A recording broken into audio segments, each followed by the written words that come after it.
Hello friends, target with Sonu 2.1 में आपका welcome है। आज आपको हम हिंदी 15 क्वेश्चन कराएंगे। आप लोग बताना अपना अपना स्कोर कितना सही हुआ है आप लोगों का 15 में से। चलिए हम पहला प्रश्न देखते हैं। बच्चे के घर की भाषा और विद्यालय की भाषा के बीच के संबंध को पहला है ऑप्शन है कठोरता से देखना चाहिए, दूसरा है अपेक्षित करना चाहिए, तीसरा है उसकी विविधता और लचीलापन के साथ देखना चाहिए, चौथा ऑप्शन है शनाख्त कर देना चाहिए। आप लोग बताइए इसमें से कौन सा सही होगा।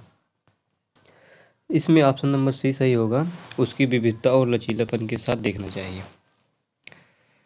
दूसरा क्वेश्चन है पहले बच्चों के लिए लिपिबद्ध और उनसे जुड़ी ध्वनियाँ पहला है निरर्थक होती हैं, दूसरा है सार्थक होती हैं, तीसरा है मूर्त होती हैं और चौथा है अमूर्त होती हैं। तो आप लोग बताइए इसमें से कौन सा होगा। तो आप समझ के बताना।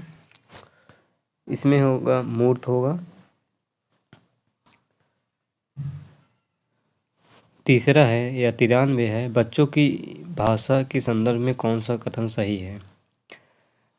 पहला है बच्चों की भाषा बहुत अधिक व्याकरणिक त्रुटियाँ होती हैं, बच्चों की भाषा में नियमबद्ध व्यवस्था की झलक मिलती है।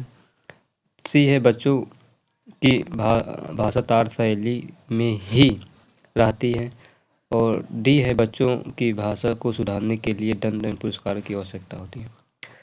आप लोग फ्रेंड्स देखे होंगे अक्सर जहाँ दंड और पुरस्कार होगा वो निगेटिव शब्द है और एक निगेटिव शब्द है नियमबद्ध है और एक है शैली, मतलब लिखावट से नहीं होना चाहिए बच्चों जो भी लिखें। इसमें ऑप्शन नंबर ए सही होगा, बच्चों की भाषा बहुत अधिक व्याकरण त्रुटियाँ होती हैं। 94 है भाषा की कक्षा में बच्चे स्वाभाविक अभिव्यक्ति के लिए किसी भी प्रकार का रेखांकन कर सकते हैं। पहला है गलत है, दूसरा है सही हो सकता है, तीसरा सही है क्योंकि रेखांकित भी अनंत भाषा की तरह अभिव्यक्ति का साधन है। सही है क्योंकि भाषा की पुस्तकें में चित्र। इसमें होगा ऑप्शन नंबर सी सही होगा, सही है क्योंकि रेखांकन भी अनंत भाषा की तरह अभिव्यक्त होता है। 95 है सृजनात्मकता की विकास करने में कौन सा सहायक नहीं है। कविता पूरी करना चाहिए, चित्र पर आधारित मौखिक अथवा लिखित वर्णन, और तीसरा है प्रश्नों के उत्तर लिखना, चौथा है अधूरी कहानी को पूरा करना। तो इसमें होगा सी होगा,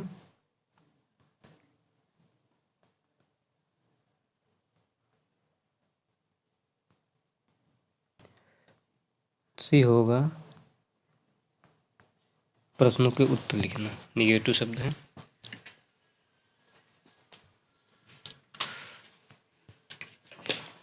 और 96 है भाषा की कक्षा में अब बच्चों को कैसे सिखाएंगे। भाषा दीवारों चार्ट से भरी हो, शिक्षक द्वारा प्रयुक्त गतिविधियाँ और युक्तियाँ महत्वपूर्ण भूमिका निभाती हों। सी है औपचारिक रूप से आकलन पर बल दिया जाए, व्याकरण नियमों पर बल देना चाहिए।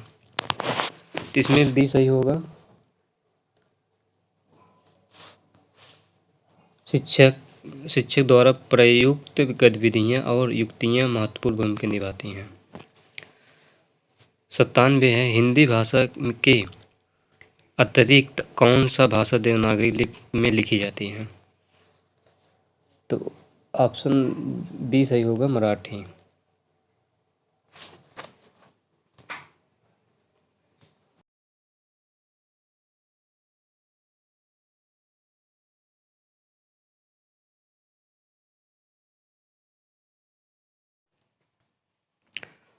अट्ठानवे भाषा शिक्षण का बहुभाषिक संदर्भ है। एक से अधिक भाषाओं को सीखने की ओर संकेत करना, एक से अधिक भाषाओं को में शिक्षा सामग्री है, सी है एक समस्या है, डी है बच्चों द्वारा एक से अधिक भाषाओं का प्रयोग करने की ओर संकेत करती है। इसमें ऑप्शन नंबर डी सही होगा, बच्चों द्वारा एक से अधिक भाषाओं का प्रयोग करने की ओर संकेत करता है। 99 प्रश्न है, हिंदी भाषा के शिक्षण का एक मुख्य उद्देश्य है भाषा का ज्ञान देना, बी है प्रश्न पूछने अपनी बात को कहने का अवसर देना, सी है मौन पाठन के उपरांत शब्दार्थ कराना, डी है व्याकरणिक नियम कंठस्थ कराना। आप लोग बताइए इसमें से कौन सा सही होगा।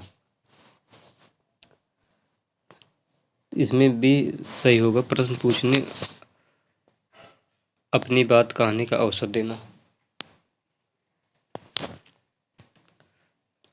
100 है, जब भाषा सीखने की प्रक्रिया बच्चे के दैनिक जीवन की ज़रूरतों से जुड़ी हो तो ए है भाषा सीखने का सार्थक होता है, बी है भाषा सीखने का निरर्थक होता है, सी है भाषा सीखने कठिन हो जाता है, डी है बच्चों की विशुद्ध मनोरंजन की प्राप्ति होती है।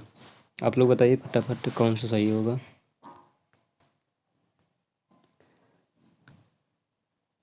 इसमें ये होगा भाषा सीखना सार्थक होता है। 101 है, बच्चों विद्यालय आने से पहले ए है भाषा नहीं जानते हैं, बी है अपनी भाषा का व्याकरण जानते हैं, सी है वर्णमाला जानते हैं, डी है भाषा की सभी कौशल से पारंगत होते हैं।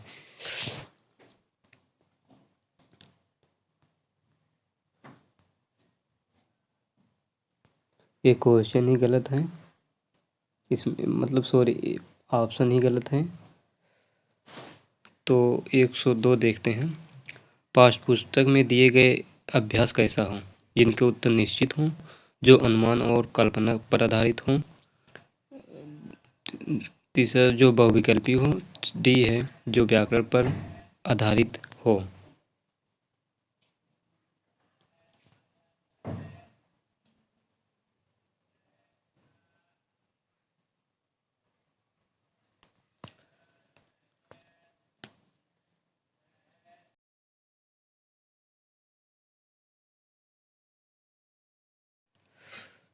पाठ्य पुस्तक दिए गए अभ्यास कैसा हो, जिनके उत्तर निश्चित हो, ऑप्शन नंबर ए सही होगा।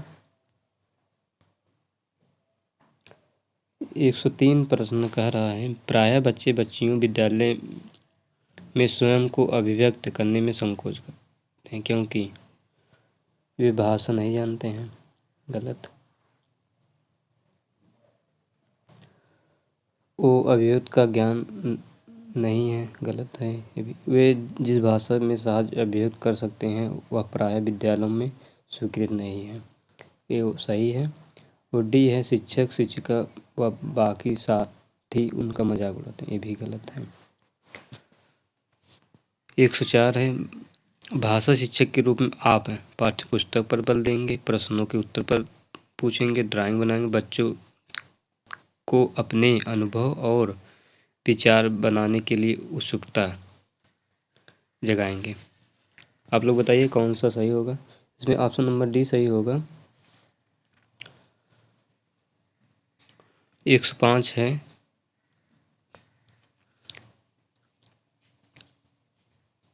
समाज बच्चे अपने बोलचाल की भाषा का अनुभव पहला है समाज परिवार से प्राप्त करते हैं, बी है विद्यालय से प्राप्त करते हैं, सी है थोड़ा बहुत रखते हैं और डी ऑप्शन है इनमें से कोई नहीं। तो इसमें पहला ऑप्शन होगा समाज परिवार से प्राप्त करते हैं।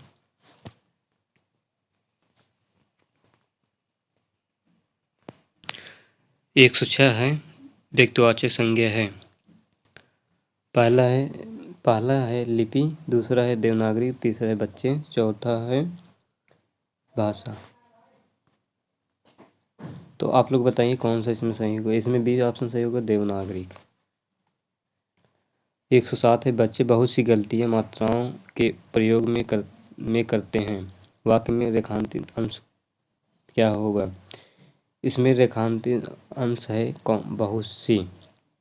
तो इसमें ऑप्शन नंबर है ए है गुणवाचक विशेषण, ऑप्शन नंबर बी है निश्चित संख्यावाचक विशेषण, सी है निश्चित संख्यावाचक विशेषण, डी है अनिश्चित परिमाणवाचक संख्या। तो ऑप्शन नंबर डी होगा। 108 है गुणवाचक, परिमाण बोधक, सर्वनामिक, संज्ञावाचक ये सभी निम्न में से किसके उदाहरण हैं? संज्ञा है, सर्वनाम है, विशेषण है, इनमें से कोई नहीं। इसमें होगा विशेषण है। 109 है पुस्तक हैं पुल्लिंग है, स्त्रीलिंग है कि नपुंसक लिंग है कि इनमें से कोई नहीं? आप लोग बताइए। स्त्रीलिंग है पुस्तक। निम्नलिखित में से वाक्य सही है। तमाम देश, पहला गलत है। सी देखते पूरे देश भर में, ये भी गलत है। और डी है संपूर्ण देश में, ये भी गलत है। इसमें ऑप्शन नंबर बी सही होगा। किस शब्द में इत प्रत्यय है? ऑप्शन नंबर बी है प्रोत्साहित में है। प्रत्येक में संधि विच्छेद है। सी ऑप्शन है प्रतिधन एक है। छात्र का बहुवचन है, छात्रों होगा। और 14 है 114 है लिखने पढ़ने में कौन समास है? द्वंद्व है। वीडियो कैसा लगा आप लोग कमेंट करके बताइएगा। और आपका स्कोर कितना है 14 प्रश्न में आप लोग बताइएगा। अगर आपको वीडियो अच्छी लगी हो तो आप वीडियो को कमेंट लाइक शेयर करें। Thank you.